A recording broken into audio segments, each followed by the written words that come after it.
എൻ്റെ കുടുംബത്തിന് വേണ്ടിയൊക്കെ, എൻ്റെ പ്രിയപ്പെട്ടവർക്ക് വേണ്ടിയൊക്കെ ഞാൻ എല്ലും മുറിഞ്ഞ് ചോര നീരാക്കിയിട്ടൊക്കെ പണിയെടുത്തില്ലേ.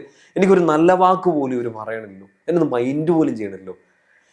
പൗലോസ്ലീഹ പരിശുദ്ധാത്മാവിൽ നിറഞ്ഞെന്ന് പറയാണ്, കുഞ്ഞെ നീ എന്തു ചെയ്താലും മനുഷ്യരെ പ്രസാദിപ്പിക്കാനല്ല, ദൈവത്തെ പ്രസാദിപ്പിക്കാൻ വേണ്ടി ചെയ്യുക. കർത്താവ് നിനക്ക് പ്രതിഫലം തരും. ലോകം ചിലപ്പോൾ നിൻ്റെ എഫേർട്ട് കാണില്ല, നിൻ്റെ മൈൻഡ് ഇല്ല, നിൻ്റെ അധ്വാന ഫലം ചിലപ്പോൾ അവർ ചിലപ്പോൾ തള്ളിക്കളഞ്ഞേക്കാം, ഒരു നല്ല വാക്ക് പോലും പറയില്ലായിരിക്കും. പക്ഷേ ഇന്ന് രാത്രി സമാധാനത്തോടെ കടന്നുറങ്ങണം. ഇന്നെല്ലാം കർത്താവിൻ്റെ കൃപയിൽ ആശ്രയിച്ചുകൊണ്ട് നീ നന്നായിട്ട് ചെയ്തെങ്കിൽ നിനക്ക് അപ്രൂവൽ തരാൻ പോകുന്നത് ഈശോയാണ്. നീ നന്നായിട്ട് ചെയ്തു എന്ന് ഈശോ ഇന്ന് രാത്രി പറയാണ്. ഈ ഒരു സമാധാനത്തോടെ കിടന്നുറങ്ങ്. നമുക്ക് ചെയ്യാൻ പറ്റുന്നതൊക്കെ ഇന്ന് നന്നായിട്ട് ചെയ്തില്ലേ. ചില കുറവുകളൊക്കെ ഉണ്ടായിക്കൊണ്ടാവും, ഈശോയ്ക്ക് അറിയാലോ. നാളെ കുറച്ചുകൂടെ എല്ലാം ഒന്ന് തിരുത്തി കൂടുതൽ കൃപയോടെ ജീവിക്കുക. ഇന്നൊരു രാത്രി സമാധാനമായിട്ട് കിടന്നുറങ്ങ്.